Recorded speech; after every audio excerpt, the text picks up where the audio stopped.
Imagine करो आपको एक नई दुनिया में हीरो बनने के लिए बुलाया जाए। आप सोचते हो सुपर पावर्स मिलेंगी और मैं एक हीरो बन जाऊंगा, लेकिन वहां पहुंचते ही गॉडेस आपको कचरा बोलकर एक ऐसे डंजन में फेंक दे जहां से आज तक कोई जिंदा वापस नहीं आया। लेकिन उस गॉडेस को ये नहीं पता था कि जिसको वो फेलियर समझ रही है उसके पास एक ऐसी फॉरबिडन पावर है जो पूरी दुनिया को हिला सकती है। कहानी की शुरुआत होती है, हम एक बच्चे को देखते हैं जिसे एक आदमी मार रहा होता है और एक लेडी जो टीवी देख रही है पर उस बच्चे की मदद नहीं करती। तभी सीन चेंज होता है स्कूल बस में। यहाँ हमारा मेन कैरेक्टर है तोका मिमोरी। ये बंदा एकदम बैकग्राउंड कैरेक्टर जैसे है, शांत रहना, किसी से बात ना करना। तभी बस में एक लड़का यामाटो एक लड़की को परेशान करने लगता है और ये लड़की क्लास प्रेसिडेंट है, इसका नाम आयका है। बस में सारे स्टूडेंट ये चीज़ देख रहे होते हैं पर कोई भी उस लड़की की मदद नहीं करता। तब तोका यामाटो को रोकता है पर यामाटो तोका का ही मजाक उड़ाने लगता है। पर तभी पीछे बैठा एक लड़का जिसका नाम किरीहारा ताकुतो है, वो उसे रोकता है, पर इसलिए नहीं क्योंकि वो आयका को परेशान कर रहा है, बल्कि इसलिए क्योंकि इससे उसके दोस्त डिस्टर्ब हो रहे थे। अब यामाटो आयका का सामान लौटा देता है क्योंकि ये किरीहारा बंदा एक हाई क्लास फैमिली से है जिसका स्कूल में काफ़ी दबदबा है। और यामाटो अपना गुस्सा दूसरे लड़के यासु पर निकालने लगता है।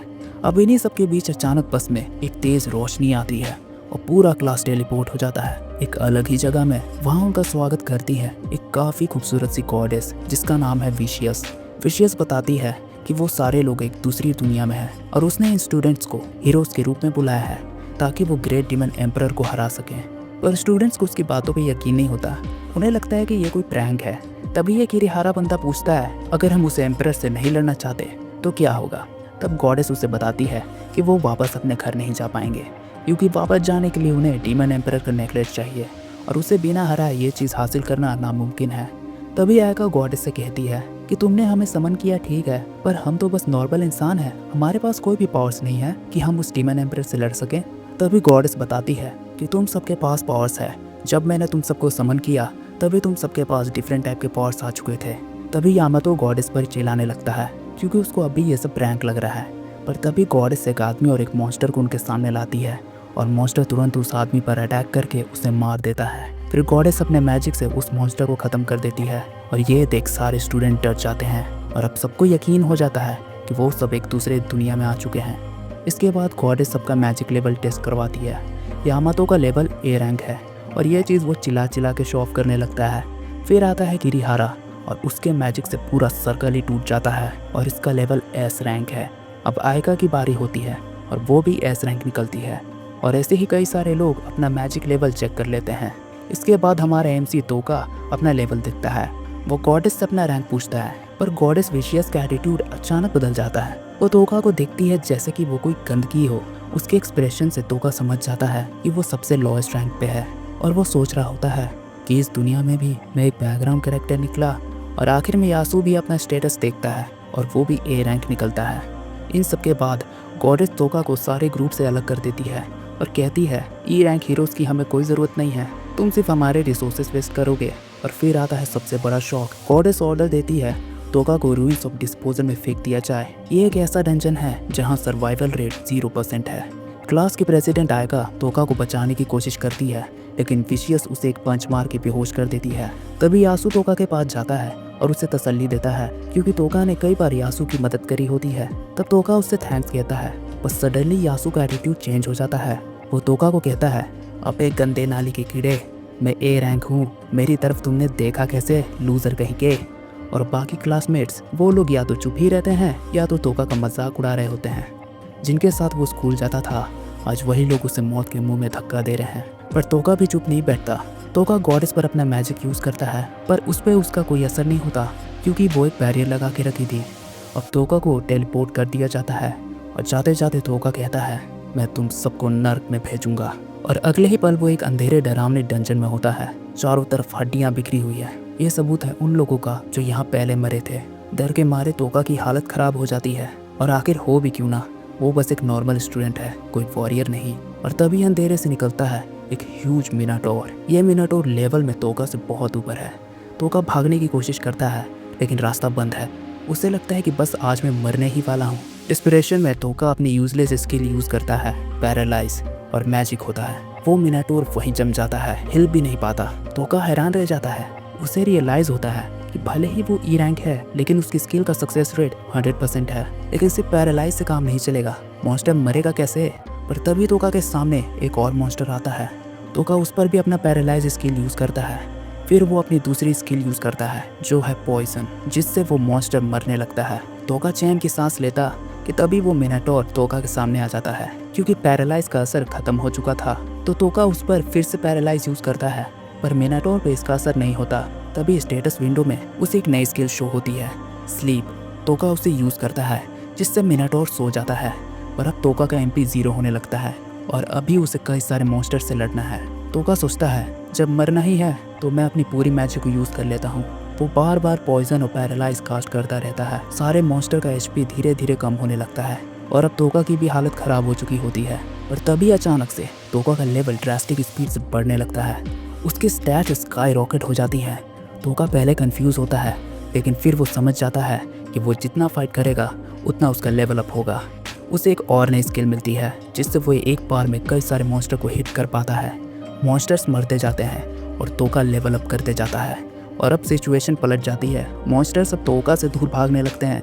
इसके बाद जैसे जैसे दिन गुजरते हैं तोका भूख से पागल होने की कगार पे पहुंच जाता है। पर यहाँ बस 2 ऑप्शन है, या तो तुम खाओ या तुम खुद खाना बन जाओ। पर जिंदा रहने के लिए उसे कुछ तो खाना पड़ेगा। तो तोका मरे हुए मॉन्स्टर के आंखों को खाने लगता है, पर वो उसे उगल देता है क्योंकि वो ये घिनौनी चीज़ नहीं खा पाता। तभी उसकी नज़र अपनी पोटली पर पड़ती है।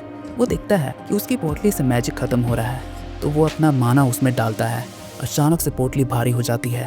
तब तोका उसे खोलकर देखता है और उसके अंदर खाना होता है। वो तुरंत खाने लगता है और अपना पास्ट याद करता है कि कैसे उसके घर वाले उसे ट्रीट किया करते थे, पर उसके अंकल और आंटी ने उसकी मदद करी और उसके बाद से वो उनके साथ ही रहने लगा। अब प्रेजेंट में तोका मॉन्स्टर्स को मारते हुए लेवल अप करते जाता है। तोका रूइंस में आगे बढ़ते बढ़ते एक ऐसे एरिया में पहुंचता है जहां उसे पुराने हीरोज़ की लाशें मिलती है। इन लोगों को भी कभी यहाँ फेंक दिया होगा लेकिन कोई भी बाहर नहीं निकल सका। तोका उनके छोड़े हुए इक्विपमेंट्स को उठा लेता है। वो मन ही मन उनसे माफ़ी और धन्यवाद दोनों कहता है जैसे उनकी मौत बेकार न गई हो। अब आगे बढ़ते उसे एक कंकाल दिखता है और वहाँ पे एक लेटर था जो तोका पढ़ने लगता है और पता चलता है कि ये कंकाल एक लेजेंडरी हीरो का है। पर गॉडेस विशियस ने जब इससे अपना काम निकलवा लिया फिर उसे भी यहाँ पे फेंक दिया गया। तोका को उसके पास एक डायरी भी मिलती है जिसमें मेडिसिन और मैजिक टूल्स बनाने की रेसिपी लिखी होती है और वहीं फॉरबिडन मैजिक का स्क्रोल तोका को मिलता है। पर तोका उसमें लिखी लैंग्वेज नहीं पढ़ पाता। अब सारी चीज़ें वो अपने पास रख लेता है और उस कंकाल को थैंक्स कहता है। पर उसकी नज़र डायरी के एक पेज पर पड़ती है जिस पे लिखा था सोल ईटर से बच के, क्योंकि उसने ही सबकी जान ली है। अब तोका यहाँ से बाहर निकलने के लिए और आगे जाता है और एक गेट मिलता है और यही गेट है इस डंजन से बाहर जाने का रास्ता। पर यह गेट एक चाबी से खुलेगा।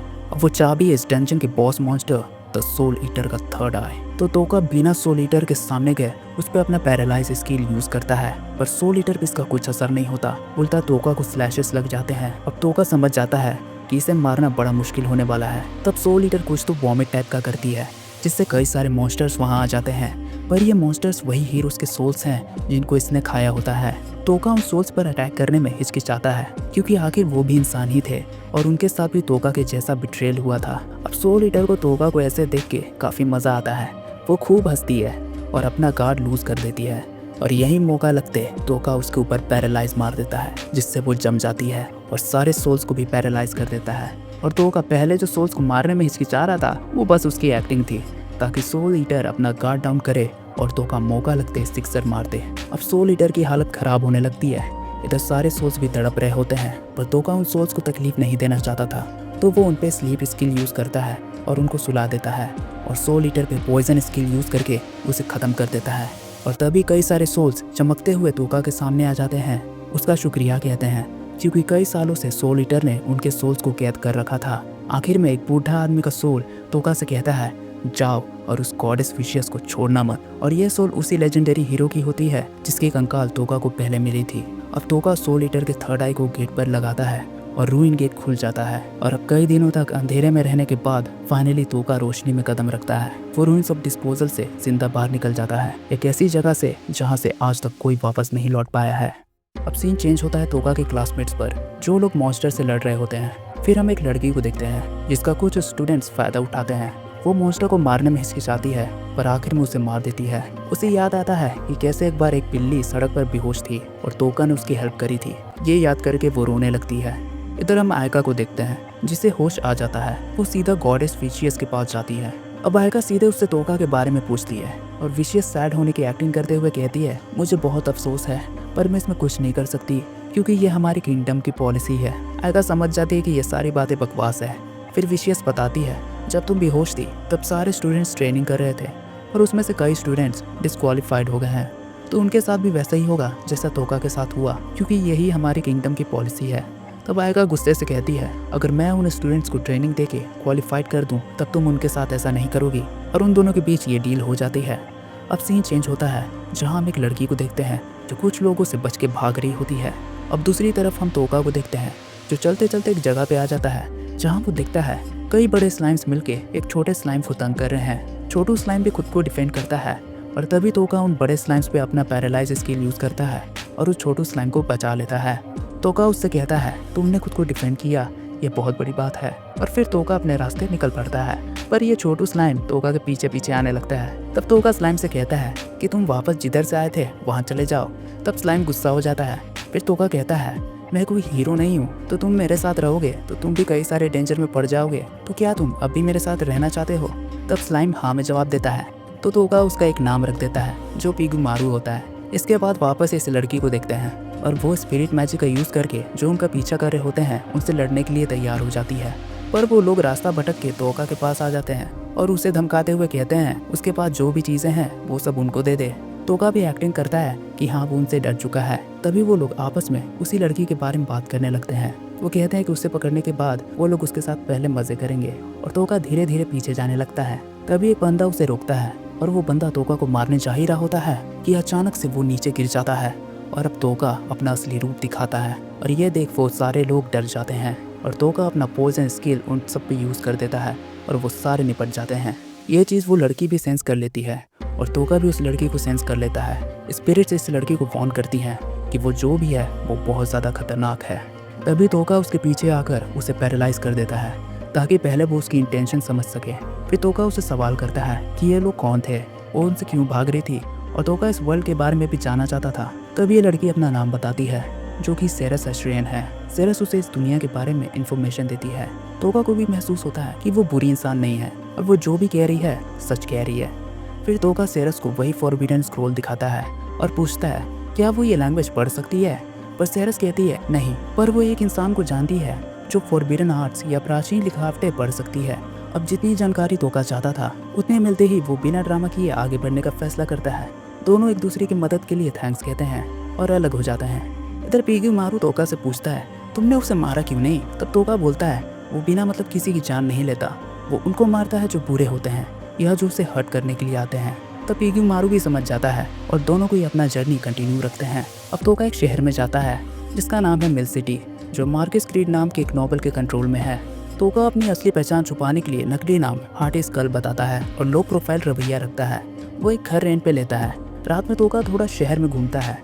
वो सबसे पहले एक रेस्टोरेंट में जाके आराम से खाना खाता है। तभी कुछ बंद लोग कोई बाकुस एम्पायर के ब्लैक ड्रैगन ग्रुप के बारे में बात कर रहे होते हैं। तोका उनकी बातें चुपचाप सुनता है और खाना खत्म करके सीधा अपने रूम आ जाता है। वो सोचने लगता है उसे विच ऑफ टैबूज को ढूंढना है जिसके बारे में सेरस ने बताया होता है ताकि वो फॉरबिडन स्क्रॉल को पढ़ पाए। पर उससे पहले पीगी मारू को स्ट्रॉन्ग बनाना होगा, पर उसके लिए उसे स्केलेटन बोन पाउडर चाहिए जो कि सिर्फ डंजन्स में ही मिलती है। फिर तभी उसे वही भंड लोगों की बातें याद आती है कि कल एक रूइन एक्सप्लोर होने वाला है। अगले दिन तोका सीधे उस जगह जाता है जहां एडवेंचरर्स हिस्टोरिक रूइंस एक्सप्लोरेशन के लिए आए होते हैं। ये ऑफिशियल रिक्वेस्ट खुद मार्केस क्रीड की तरफ से है। जो भी इस रूइंस से ड्रैगन एज चैलेंज को लाएगा उसे मैं 300 गोल्ड कॉइंस का रिवॉर्ड दूंगा, या फिर तुम रूइंस में से कोई भी मॉन्स्टर मटेरियल भी लाओगे तुम्हें उसका भी रिवॉर्ड मिलेगा। तोका सोचता है बढ़िया है, मैं स्केलेटन बोन पाउडर को अपने पास रखूंगा और कोई मॉन्स्टर मटेरियल इनको दे दूंगा ताकि मुझे कुछ पैसे भी मिल जाए। तभी एक बंदा वहीं एक लड़की को प्रिंसेस नाइट सेरस एस्ट्रियन कह रहा होता है, पर वो लड़की इस बात से डिनाई कर देती है और अपना नाम मिस्ट बताती है। पर सारे लोग आपस में बात करने लगते हैं कि सेरस पहले रॉयल तरफ से नाइट थी। कुछ कहते हैं वो गद्दार है और कुछ बस उसे खूबसूरत एल्फ के रूप में जानते हैं। तोका समझ जाता है कि सेरस कोई हाई लेवल बंदी है। तभी एक खड़ूस आदमी सेरस की तरफ ठरक भरी नजरों से दिखता है और सबसे कहता है यही है वो एल्फ लड़की, और उसका हुडी हटा देता है। पर सब लोग शॉक हो जाते हैं क्योंकि ये तो एल्फ नहीं है, एल्फ के कान तो लंबे होते हैं। तभी सेरस इस ठरकी आदमी से कहती है मैं वो नहीं हूँ जो तुम समझ रहे हो, तो अब निकलो यहाँ से। और ये आदमी गुस्से में यहाँ से चला जाता है। इधर सेरेस तोका से टकराती है। दोनों थोड़ी बातचीत करते हैं। सेरेस तोका को भी अपनी असली पहचान नहीं बताती, पर तोका को तो पहले ही पता चल जाता है कि मिस्टी सेरेस है, पर वो भी इस पर कुछ नहीं कहता। तोका सेरेस से हेल्प मांगता है कि उसे कुछ इक्विपमेंट्स खरीदने हैं, तो क्या वो उसमें उसकी मदद कर सकती है। इसके लिए वो उससे पैसे भी देगा। तब सेरेस भी मान जाती है। इसके बाद तोका अपने ज़रूरत की चीज़ें ले लेता है और सेरेस को भी पैसे दे देता है। इसके बाद वो वहाँ से जाने लगती है, पर तभी वो गिर जाती है। तोका उसे संभालता है। सेरेस बताती है कि वो कई दिनों से सोई नहीं है, तो तोका उसे आराम करने को कहता है, पर वो नहीं रुकती और तोका को थैंक्स कहकर वहाँ से चली जाती है। इसके बाद तोका डंजन में जाता है, जहाँ कुछ लोग भागते हुए डंजन से बाहर जाते हैं, क्योंकि एक छोटू मिनाटोर उनके पीछे पड़ गया था, पर तोका उससे बड़ी आसानी से निपटा देता है। तभी डंजन के अंदर वही खड़ूस आदमी आ जाता है अपने साथ कुछ एडवेंचरर्स को लेके। तोका छुपकर उन सबकी बातें सुनता है। ये खड़ूस आदमी इन एडवेंचरर्स को सेरेस को मारने के लिए लाया होता है, क्योंकि बाहर उसकी वजह से इसकी बेइज्जती हो गई थी। तभी एडवेंचरर्स कहते हैं उसे मारने से पहले कि हम उसके साथ थोड़े मजे कर सकते हैं, तो ये कहता है तुम्हें जो करना है करो, बस वो निपट जानी चाहिए। तभी उन सबके बकैती के बीच तोका वहाँ आता है और ये चोमू एडवेंचरर्स तोका को धमकाने लगते हैं, पर तोका बिना कुछ बोले सीधा पैरालाइज स्किल यूज़ करता है और उसके बाद पॉइजन से उनको निपटा देता है। पर ये खड़ूस आदमी का एटीट्यूड मरते टाइम भी नहीं जाता और वो तोका से कहता है बेटा तुम गलत आदमी से पंगा ले लिए, देखना बहुत पछताओगे। पर तोका बोलता है अरे बुड़बक, पहले अपना चिंता कर और ज़रा सामने देख। और सामने में कई सारे मॉन्स्टर्स आ चुके होते हैं जो इनका काम तमाम कर देते हैं। फिर तोका सोचता है थोड़ा रेस्ट कर लिया जाए। वो थोड़ी देर आराम करता है, फिर आगे बढ़ जाता है। तभी उससे the sabre tiger adventure group मिलते हैं, जो तोका को बताते हैं कि डंजन में कोई बहुत डेंजरस मॉन्स्टर है जो कि बाकी सारे मॉन्स्टर को मार रहा है, तो हम रिट्रीट कर रहे हैं, तो अगर तुम हमारे साथ आना चाहो तो आ सकते हो। पर तोका मन ही मन सोचता है अरे तुम जिस मॉन्स्टर के बारे में बात कर रहे हो वो मैं ही हूँ, मैंने ही सबको मारा है। और हाँ, तोका ने ही सारे मॉन्स्टर को मारा होता है। फिर तोका उनसे कहता है आप लोग जाओ, मैं थोड़ी देर बाद आऊँगा। तब वो लोग कहते हैं संभल के रहना। इसके बाद तोका एक अलग ही जगह आ जाता है, जहाँ उसके सामने ड्रैगन चैलिस रखा होता है और चैलिस के जस्ट सामने एक ड्रैगन स्टैचू होता है। तो तोका समझ जाता है शायद ये कोई स्टैचू नहीं है, ये असली ड्रैगन ही है। तब तोका सबसे पहले उसे पैरालाइज करता है और उसका शक सही था। पैरालाइज करने से वो स्टैचू हिलने लगता है। तब तोका तुरंत उस पर पॉइजन स्किल यूज़ करता है, जिससे स्टैचू का काम तमाम हो जाता है। पर तभी वहाँ सेरेस आ जाती है। वो दिखती है तोका पहले ही यहाँ आ चुका है। तब वो कहती है मुझे लगा था मैं यहाँ सबसे पहले पहुँचूंगी, पर तुम मुझसे भी पहले यहाँ आ गए। तोका उससे पूछता है क्या ये कप तुम्हें चाहिए? तो सेरेस कहती है नहीं नहीं, इसे तुमने ढूंढा है तो तुम ही रखो। लेकिन तोका बिना कुछ कहे कप उसके हाथ में रख देता है। सेरेस कहती है इस कप की वॉट 300 गोल्ड कॉइन्स है, तुम इसे ऐसे ही क्यों दे रहे हो मुझे? तो तोका बताता है कि वो इस डंजन में इस कप के लिए नहीं, बल्कि डंजन के नीचे जो मॉन्स्टर्स हैं वो उसे ढूंढने के लिए आया है। तब सेरेस शॉक हो जाती है, क्योंकि उसको भी नहीं पता था कि इस डंजन में कोई सीक्रेट पैसेज भी है। तब सेरेस तोका से कहती है मुझे तुम्हारा बॉडीगार्ड बनने दो, क्योंकि तुमने मुझे ये कप ऐसे ही दे दिया है, तो मैं बदले में तुम्हारी हेल्प करना चाहती हूँ।